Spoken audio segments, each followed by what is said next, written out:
this is my number one favorite album of all time. I apologize for not including any of the usual pomp and circumstance that I usually do with this sort of thing, but You're at number one already.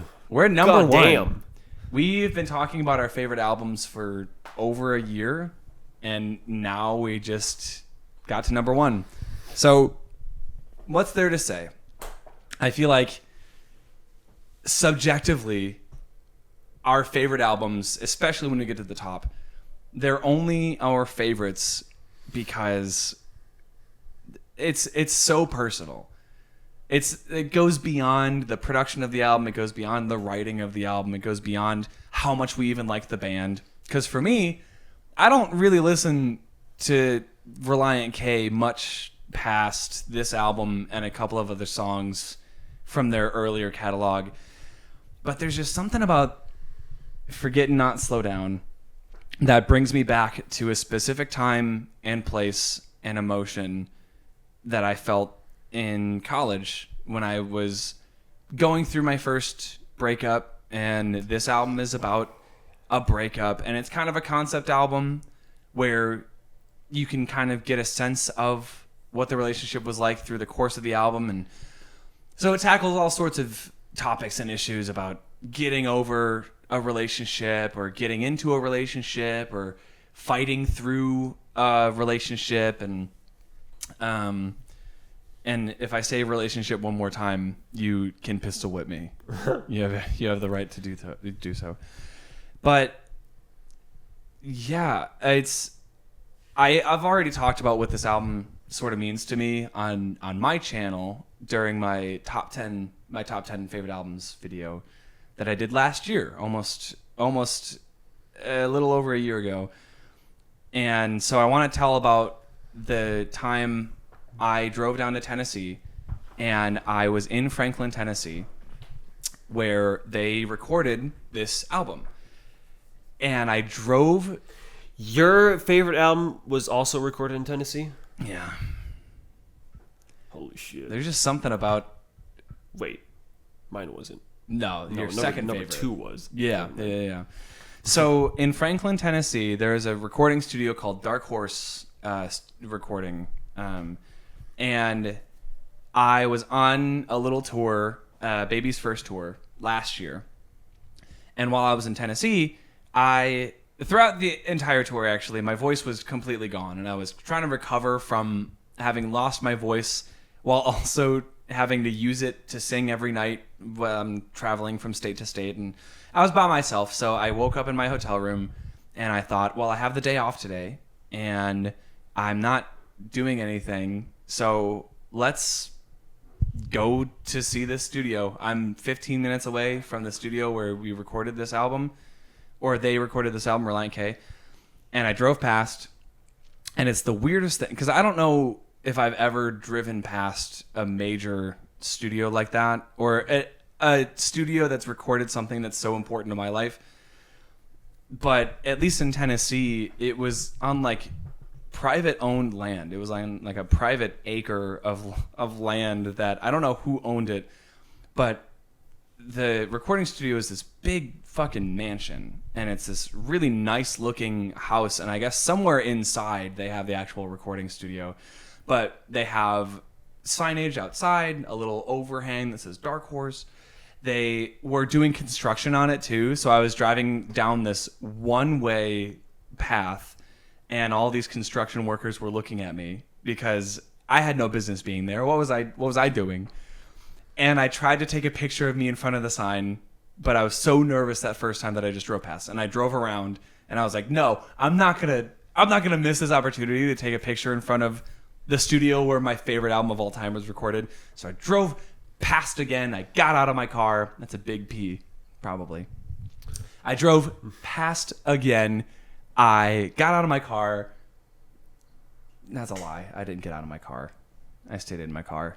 I think. I can't remember. Play that footage back wherever we have it.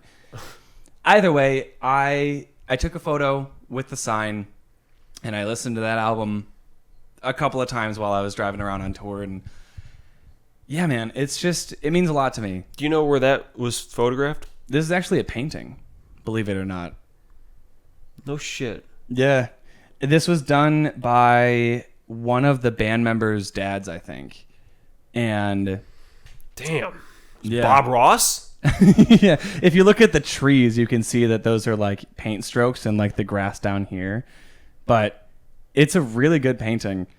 Yeah, like the trailer is like really realistic. That's crazy. Yeah.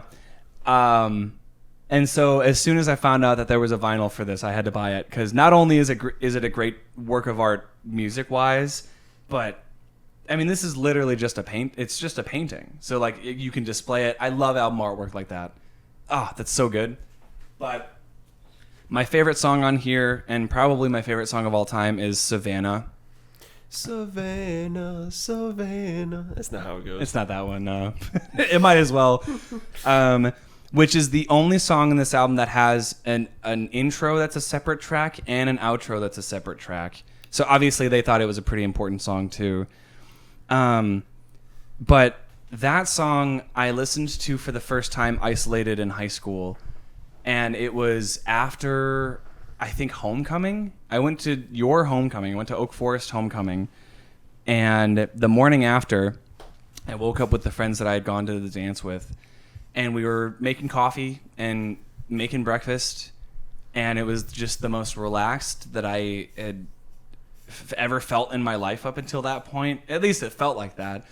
And Savannah came on. And so every time I hear it, I think about that moment and that time of my life and how carefree I was and how carefree the song sounds and makes me feel. And even the lyrics of the song talk about, you know, just being relaxed and being with, you know, the person that you love, people that you love. And it's such a sweet sentiment. And so whenever I'm feeling like I'm a little lost in my life, or if I need to refocus, if I just need to recalibrate, I'll listen to this album.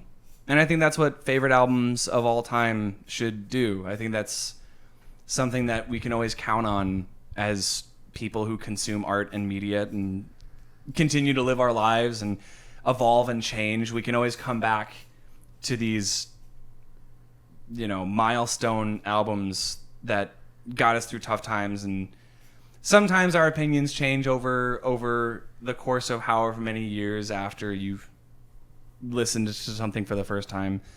But I don't know. I love getting brought back to that place every time I hear this album. So go check out Forget Not Slow Down if you want. I'm not going to try to convince you that it's the best album in the world. I like it a lot. The songs on here mean a lot to me.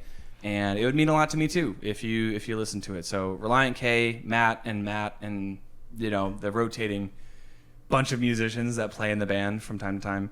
Thanks a lot, and I'm glad you played the title track at your Chicago show in February of 2021, I think, or 2022. So thanks, guys. And now, yeah, it's a very Nick sounding album. Yeah, I listened to the first couple of tracks because I wanted like, how does it sound again? Sure. I was like, yeah, this is Nick core. It's Nick core. Very well. And I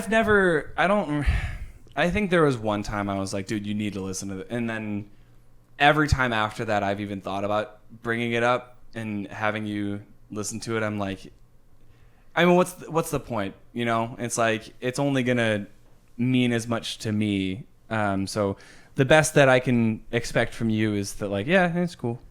Dude, I just can't get over it. Like, that's a painting.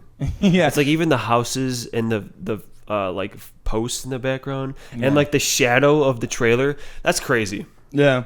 Shout out, Dad. It's a very good painting. I didn't realize this was a painting because for so long I'd only seen it on like the small album artwork on the CD, or I'd just seen it, you know, on the YouTube thumbnail. And then when I got it on the vinyl, I was like, oh shit, those are like paint strokes. That's crazy. Yeah, I'm going to figure out who did the artwork, like his name specifically. But anyway, yeah, on the inside, they just have, this is just like a regular photograph. All right, well, now you got to go there. Now you got to go find where that was taken and visit.